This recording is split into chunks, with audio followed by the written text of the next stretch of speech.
All right, here we go. Everything you need to know, 1984, Part 2, Chapter 6. Chapter 6 is super short, which people get pretty excited about, but don't let the short chapter fool you. Chapter 9 is coming, and it will be painful. But all that actually starts with the events introduced in Part 2, Chapter 6, right here. The chapter starts with Winston announcing that the message he's been waiting for has finally arrived. So if you've read so far, you should know and be able to guess that it's either a message about the Brotherhood or some sort of rebellion or something secret from O'Brien relating to being outside the party. So in the same hallway where Julia had handed him the note, Winston hears this cough behind him and then turns around and he sees O'Brien.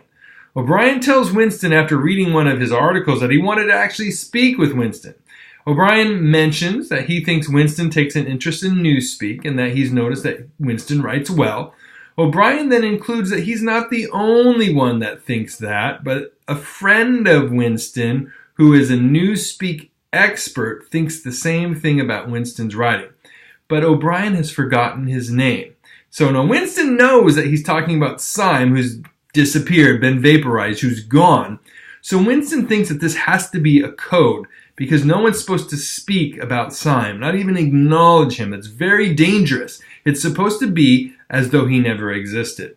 So O'Brien stops walking and mentions that he wanted to talk to Winston because Winston's article used two obsolete words, according to the 10th edition of the Newspeak Dictionary, but Winston tells him that the records department still uses the 9th edition. Well, O'Brien tells him there's a few copies of the 10th edition that will be coming out in a couple months that he has a hold of, and that maybe Winston would want to see it. So, of course, Winston actually sees this as an initiation of conversation outside of work.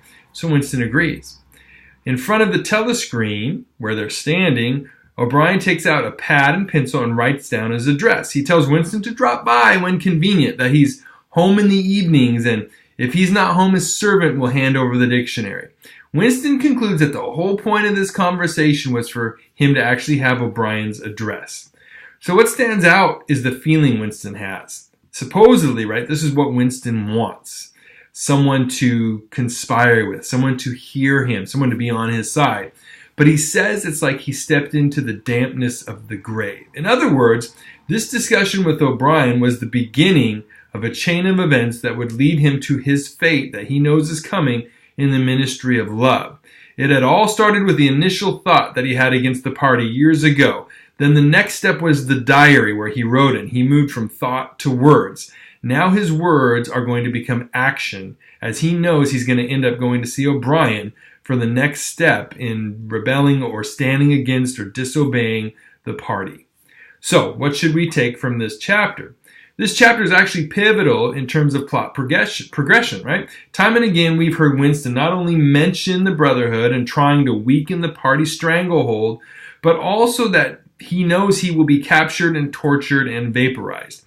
This chapter depicts not only his thoughts and desires to rebel, now having an actual course of action or a direction to go in, but also the feeling inside of him that this step is also bringing the end that he knows is coming closer.